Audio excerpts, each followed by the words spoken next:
Hi, and welcome to Condemned and Happy, a podcast for people experiencing religious trauma and those who care for them. My name is Ray, and I'm a survivor of religious trauma. Kim, who is a pastor in the ELCA, has been reading over the 2025 plan for leadership that can be found on the Heritage Foundation's website. This is the second part of our two-part episode on the introduction to the 2025 Plan for Leadership Mandate, written by the Heritage Foundation.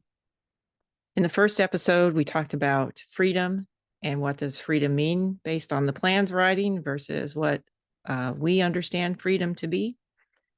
And we continue to think about that word freedom for women, minorities, religious minorities, and LGBTQ people in particular in this episode. States and this is a direct quote, "The federal government is a behemoth weaponized against American citizens and conservative values, with freedom and liberty under siege as never before," end quote. So one reason I get frustrated reading and dialoguing with the right is that they don't use words in accordance with the dictionary.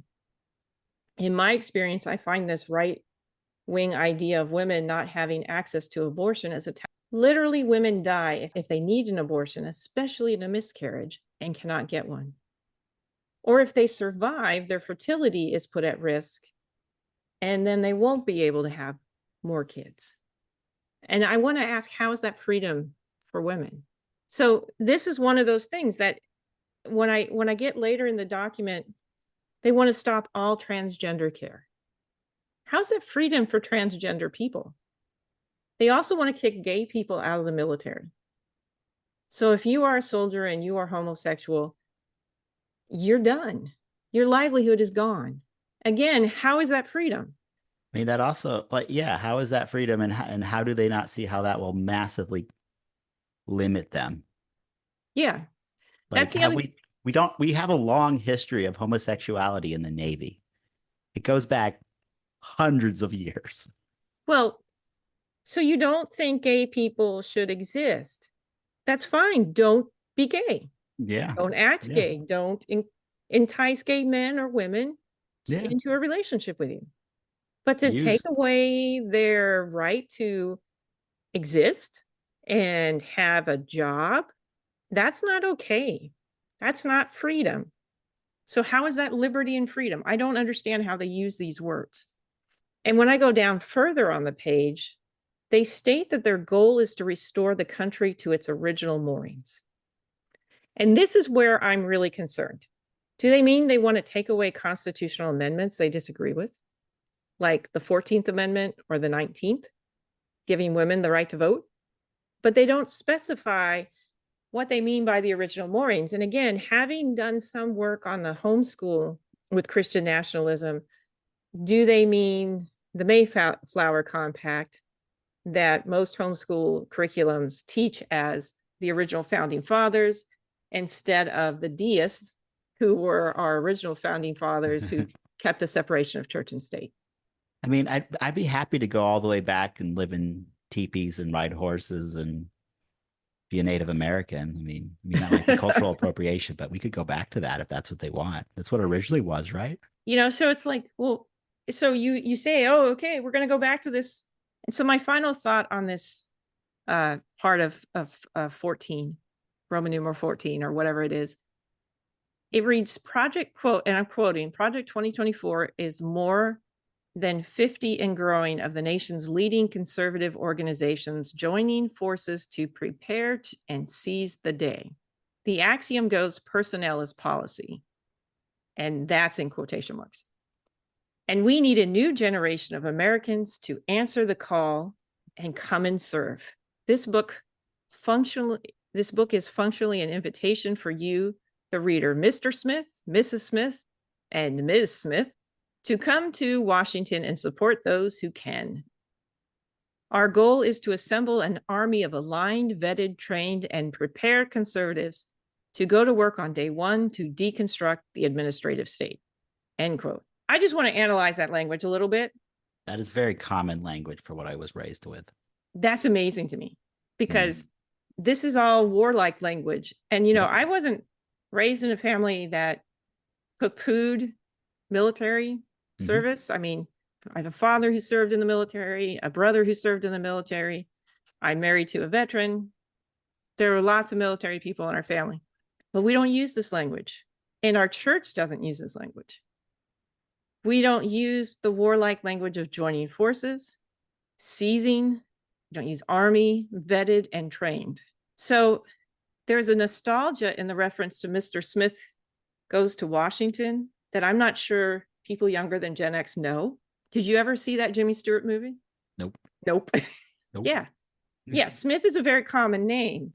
Yeah. I just But thought it was Jane Doe. the comment of Mr. Smith goes that it's a Jimmy Stewart movie where he does a filibuster and he quote unquote saves America. And Oh, it's, you know, it's this mythology of the ordinary person going to Washington and fixing Washington's corruption. I mean, that's not possible, but okay. Yeah. But that's, well, you know, it was Hollywood. So it played as part of afternoon Saturday cartoon. You know, so after cartoons were over, you had all the classic movies from the 1950s, 60s, 40s, which is why I know them, because it rained a lot in Oregon. So the only thing you could do was watch television. Yep. And I did. So this reference, I'm not sure you want young people involved, but you're using references that young people won't get. And it's odd to me too, because that era of politics is when things worked better for the average American. Wealthy people were taxed at almost 90%. They had high taxes. And because they had high taxes, we had an infrastructure project. We sent people to the moon. We had well-funded educational facilities for white people, let's be honest. Yeah. And we had cheap colleges, because the mindset was an educated youth and an educated workforce would bring more competence to the workforce, more creativity, and make us more competitive. So you had people who could go from living on having a dirt floor to working for NASA and shooting up in a rocket. Another aspect of this I struggle with is, why does the right want to deconstruct the administrative state, and what do they mean by this statement? And yeah, we talked a little bit about this beforehand, but based on some of Heather Cox Richardson's writings and comments, we had a time in the 1800s when presidents just had their friends run departments, whether they had expertise or not. And this is room for a disaster. If you study any of the history of that, there was massive corruption. Absolutely, because there was assassinations over some of that corruption. Yeah. Yeah. Well, and we even saw this in the previous administration, where wasn't it the redecorating going on in the State Department? Yeah. Like just thousands of dollars on a table. Like this is stuff that really used to irk Republicans, is if the Defense Department bought a gold hammer. There were hearings on these when I was growing up. So like hearing this and then seeing it in real time with Republicans just shrugging their shoulders was like, what? Who are you people? Yeah. What happened? What the pandemic taught us is that we need experts to save lives. So there was a study done between how the US responded to COVID versus how Australia responded to COVID. Because Australia and the US were very similar in terms of the government, in terms of the mindset of the people in charge. The difference was Australia listened to experts. Had we done the implementations that Australia did, 900,000 Americans would be alive. Experts. We need people to tell us hard truths, like you're going to have to stay at home, even if you don't want to. But when it comes to climate science, I've watched this. I've watched companies just deny, deny, deny. We have in the congressional record now proof from different, like Exxon and different companies like that, where they knew in the 1950s that they were affecting climate, and they just decided to lie. Yep. And so now we're in a situation where it's hot out. It's really hot. Every summer has been the hottest summer on record. Every year in the last 5 to 10 years has been the hottest year on record. The current administration has made some great progress on things, but that will get cut completely out if 2025 is passed. And it's not just about global warming. We have pollution. Our air used to be worse than it is now. Yep. And the EPA got involved with regulating pollution. And so we saw a decrease in asthma. We saw healthier people. And the recent rulings by the Supreme Court kind of killed a lot what the EPA could do. The problem with that is if one state is saying, no, you can pollute all you want, the pollution doesn't stay in that state. Yep. Waterways go all through various states. The Yep. air travels. Without experts, we are victims of the whims of those who are in charge and who make decisions based on their ignorance and not verifiable science. And as a woman, I really find this offensive. So I have a hard time understanding how anyone in the conservative right wing is pro-life when the policies and the agendas they promote are not based on best practices. How do you remain healthy if you allow people to just put whatever the hell they want in your vitamins and call it good, regardless of how many people have died? But in my limited knowledge of the far right, it sounds as if there's a group of entitled white men who do not want to learn from others, but just want the world to exist in ignorance. How much of the "Don't Tread on Me" slogan is an excuse to say, do not hold me accountable for my actions or my words? Is this the pushback against the political correctness? Is it a pushback because a few white men refuse to learn less offensive language? Is it a matter of not wanting to be told to be kinder?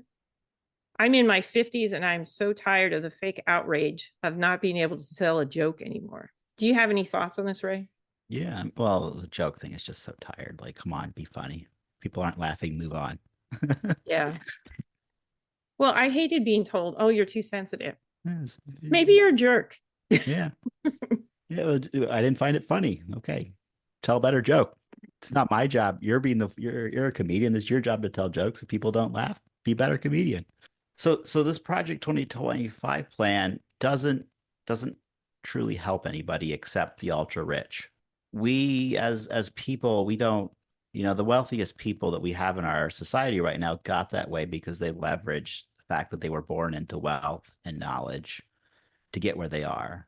None of them are truly self-made people, as much as they will tout that. The self-made people that you see went to schools and were taught by somebody. They drove on public roads that are paid for by our tax dollars. Maybe they started businesses driving on the roads that our tax dollars paid for in vehicles that are made safer by our regulations that protected their lives. We got rid of leaded gasoline, which had a huge contributing factor to learning disabilities and violence, and was literally poisoning people. Like, all of that comes from collective work.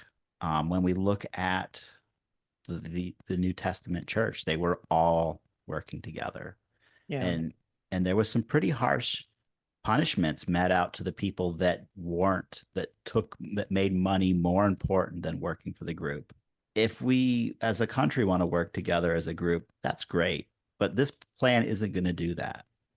If we want to celebrate freedom, that's the freedom to have your own choice and then let other people live their life. Talk about that from the point of view of a religious trauma survivor. Yeah. So, like, because I didn't think you guys really got a lot of freedom. You really had to work within very confined boxes, and it always felt a little silly because you're really playing a lot of games. Like, we would watch old movies because old movies were better than new movies, but old movies were just a different culture, and they're not any different. It's the same thing. I mean, there's just the cultural values have shifted, but crude jokes are crude jokes, no matter, and Right. they're always there, no matter what society you're in. And there's always objectification of people, and it doesn't matter, it doesn't really matter the dress. It's like how modest or immodest they wanted to be. It's the same thing. It's the same thing. Nothing changes in that regards. And so looking at this plan, it's scary because it's like the stupid rules that you grew up with as a kid suddenly becoming legal rules. Growing up with them, I learned pretty quickly that nobody followed them, not Yeah. even the people that enforced them. And it's very scary in the fact that like it's very hypocritical. Yeah. And when you start to think about laws being applied hypocritically, that's very scary, right? Rules for me, but not for thee. If you have to look a certain way and dress a certain way and talk a certain way to not be punished, that's really scary. That's traumatizing. And it never works. No. You might have a little bit of success for a small period of time. The history of the world is a long history of people toppling and violently ending, unfortunately for a lot of people, hypocritical, power hungry regimes. It never works in the long run. It's very scary to live under, and I don't want that.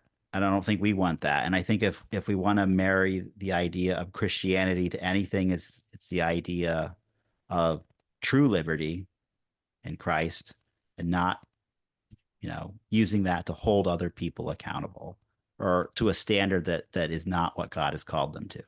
Yeah. Accountable is the wrong word. But When hold I it. Go ahead. Yeah, when I think about this in terms of religious freedom, I question whether or not the ELCA is going to have the pastors are going to have the freedom to marry LGBTQI people. Yeah. Because before it was legalized, we were doing that, but we were calling it a blessing ceremony. Hmm. I look at this and I wonder, religious freedom wise, are women going to be allowed to be pastors, or are Yeah. we going to be pushed back into the pew and told to be quiet? I Yeah. worry from a religious point of view too. What does this do for Sikhs, Jews, Muslims, Yeah. witches, Wiccan? Yeah.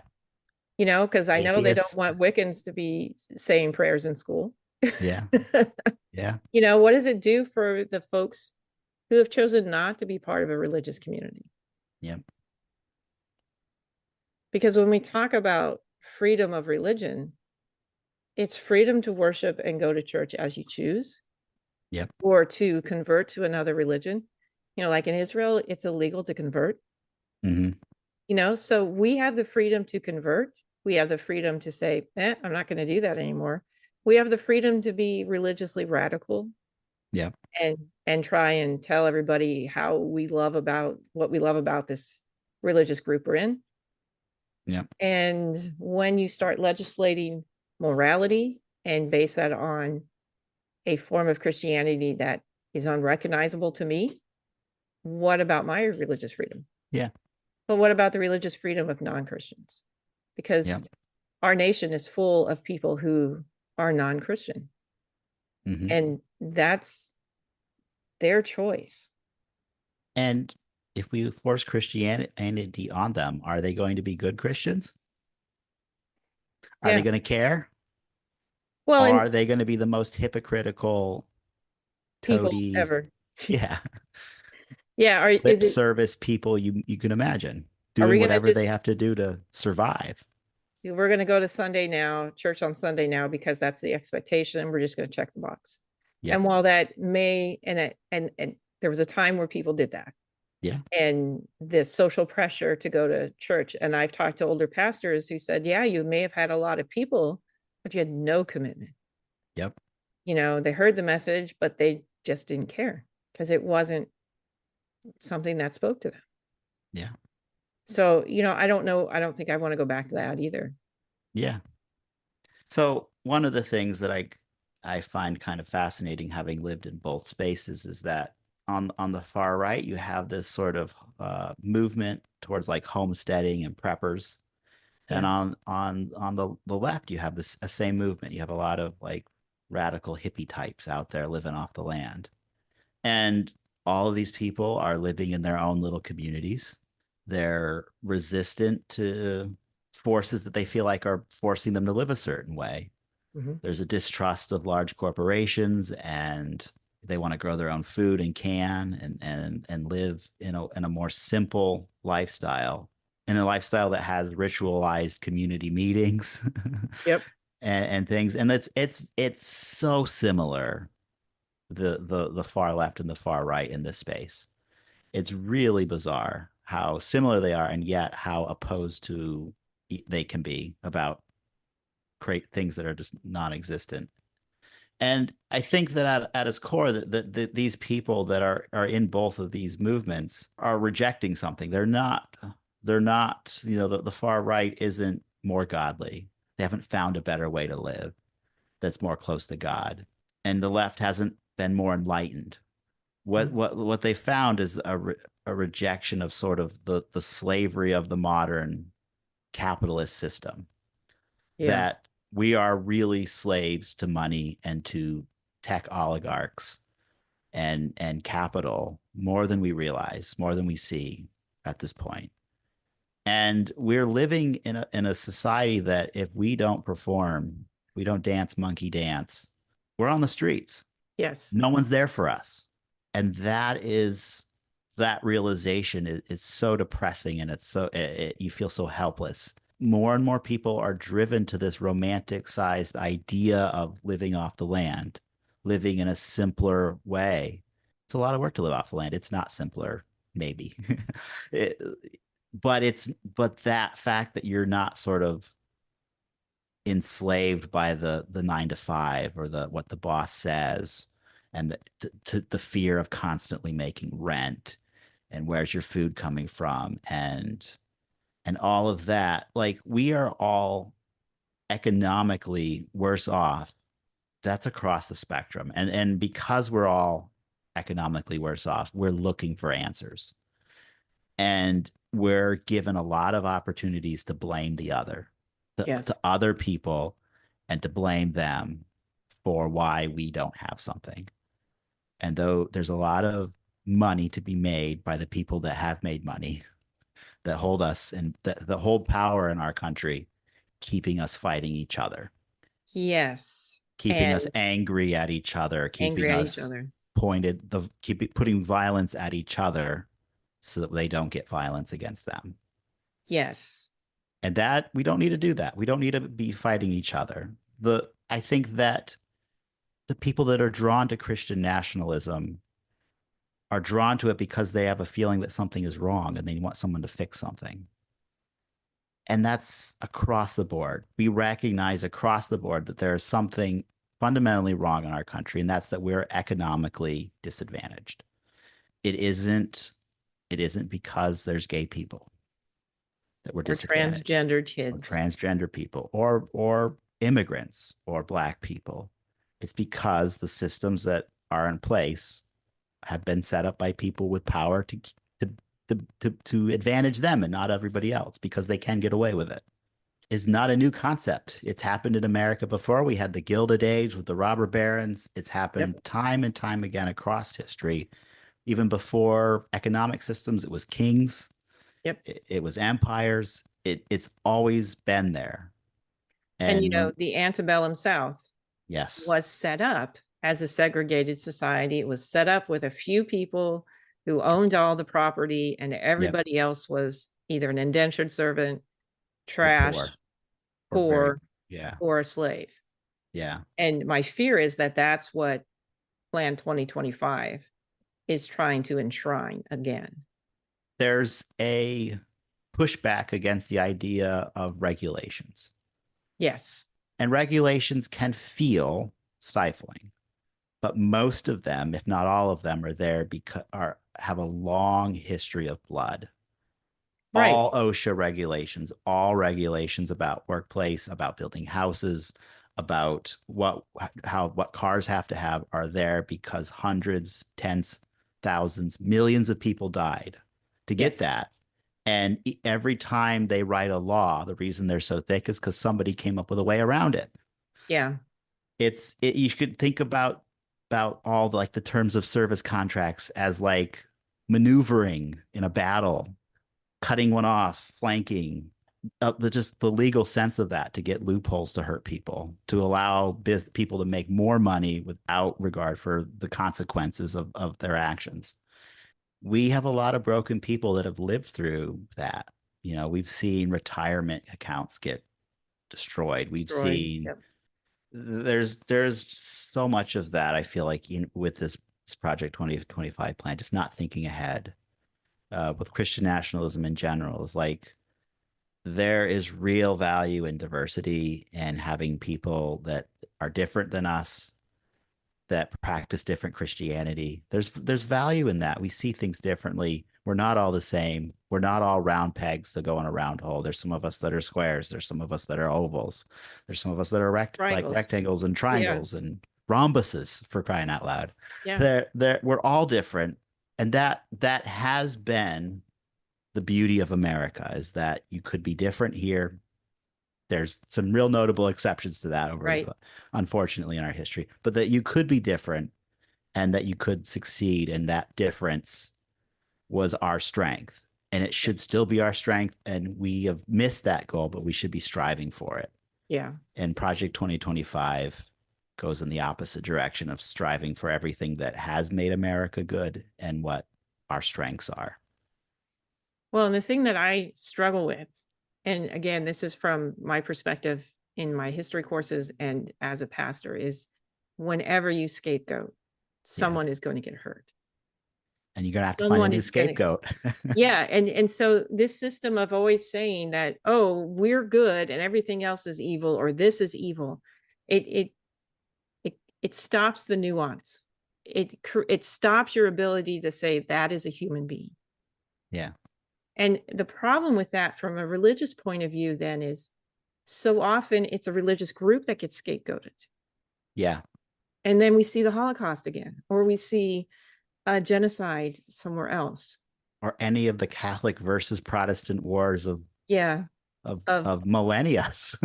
yeah, that finally ended in Europe. Yeah.